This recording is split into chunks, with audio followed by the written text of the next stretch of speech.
প্রাথমিকে ৩২,০০০ শিক্ষকের চাকরি বহাল। প্রাক্তন বিচারপতি অভিজিৎ গঙ্গোপাধ্যায় রায় খারিজ হাইকোর্টের ডিভিশন বেঞ্চে। কলঙ্কমুক্ত হলাম, কষ্ট করে পড়াশোনা করে চাকরিটা পেয়েছি। দীর্ঘ ৯ বছর পরে চাকরি বাতিল হলে বিরূপ প্রভাব পড়বে। ৩২,০০০ শিক্ষকের চাকরি গেলে তাঁদের পরিবারের মাজা মুশকিল হয়ে যাবে। চাকরি বহাল রেখে জানালো হাইকোর্টের ডিভিশন বেঞ্চ। কয়েকজনের জন্য গোটা প্রক্রিয়ার ক্ষতি করতে দেওয়া যাবে না। নতুন করে নিয়োগ প্রক্রিয়া নির্দেশ দিলেও ফেয়ার প্লে হবে না, তাহলে সৎ শিক্ষকদের গায়েও কালি লাগবে, মন্তব্য হাইকোর্টের। সবাই নয়, চিহ্নিত কয়েকজন। দুর্নীতির অভিযোগে ৩২,০০০ নিয়োগ প্রক্রিয়া বাতিল করা যুক্তিযুক্ত নয়। প্রাথমিকে ৩২,০০০-এর চাকরি বহাল রেখে জানিয়ে দিল ডিভিশন বেঞ্চ।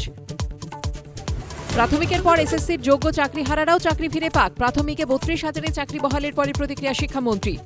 আমি অন্তত অনুরোধ করব যাতে মানবিকভাবে তারা থাকতে পারেন। প্রাথমিক মামলায় ডিভিশন বেঞ্চে খারিজ সিঙ্গেল বেঞ্চের রায়। ডিভিশন বেঞ্চ যা ভালো মনে করেছে। আমি বিচারপতি হিসেবে যা মনে করেছিলাম সেটাই বলেছি।